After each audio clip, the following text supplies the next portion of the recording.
I miss old Call of Duty a lot. By now, I'm sure all of you have heard about the disaster that is Black Ops 7, so I'm not going to repeat any points that the others have already said about it. As for me, I don't have any points of my own, because I did not get this game. In fact, I haven't gotten a Call of Duty game for a while now. I don't even remember what the last COD game I even played was, but I do remember the very first one that I played, and that would be Call of Duty World at War. Now, since this was the first one that got me into the series, I'm going to be very biased about it. That doesn't mean that this game is perfect, not by a long shot, but it's far superior to Black Ops 7 in every way. I remember when I booted up this game and heard that haunting music at the start. Oh, and the way the menu would show you the helmet on top of a gun. It was so dark, gritty, and sad. Something I think they were intentionally going for, as war is never fun. Also, this game was based on World War II, as far as I can remember. If I'm wrong about that, feel free to correct me. Anyway, let me get back on track. So, I remember booting up the campaign with my brother and watching that cutscene at the start. That cutscene was everything. It set the tone perfectly. I'll never forget the dude in the back burning a cigarette into your ally. I also won't forget you getting rescued and then immediately getting into the action. You didn't have to wait too long to shoot your gun, which I thoroughly enjoyed. And you know what else I enjoyed? The levels. Especially the one where the enemy would hide in tall grass to ambush you, but you had the flamethrower at the time, so you could use it to expose them. It was so good. Also, there was this one level where you could use the flamethrower in some bunkers, clearing out the enemy in a matter of seconds. It all made me fall in love with the flamethrower, although it's not that good in zombies. At least, not on later rounds. Speaking on zombies, World at War was the very first to introduce them, and it quickly became my favorite game mode, especially when you load it up and that piano would play. Unless that was a different COD game. I don't remember. Feel free to tell me which one introduced that music to zombies. Anyway, Night of the Undead,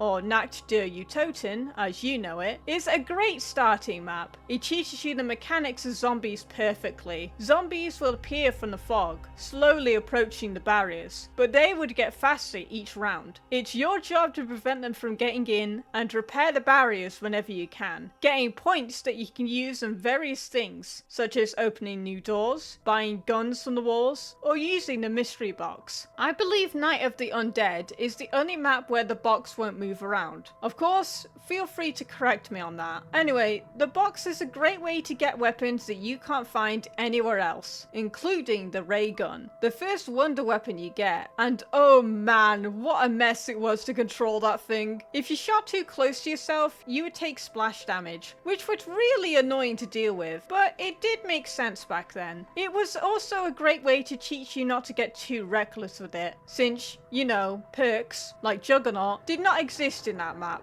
or most of the other ones, if memory serves me right. If they did, you might be thinking of Black Ops 1, which had the same zombie maps, but with various perks in it. It also had a few new ones too, some of which I prefer over the originals. Getting back on track, World at War only had 4 zombie maps for you to mess around with. Each of which came with a new environment, mechanics, and different difficulty levels. But 3 of them shared the same thing, and that was the fact that a mystery box would move around now. You could only use that box for a certain amount of times before you'd get the teddy bear. It would laugh at you and then move to a different part of the map. Thankfully, there are many other ways you can find it. You could either run around the map and come across it, find a map which told you where it was, or look in the sky and follow the light beam. So it wasn't that bad when it moved, it was just a bit of an annoyance. Now, there are a lot of other things that I can talk about from these games, such as the fact that the map started having Easter eggs in them, specific weapons you couldn't get anywhere else, and many other things. But I think you guys get the idea. Old Call of Duty was so much better. It really does suck to see where it's going now. I believe that it won't be the same ever again. And let's be honest, This series should have died a long time ago. Unfortunately for all of us, they're not going to put it down anytime soon. However, you can always go back and play the ones that you love, when they go on sale, that is, because they're still selling them at either a full price or at an inflated value, which I find to be very stupid. For now though, that's all I have to say for today. Let me know what your experience and thoughts on Call of Duty are. Which game was your favorite? And which game mode did you play on the most? Until then, I'll see you guys next time.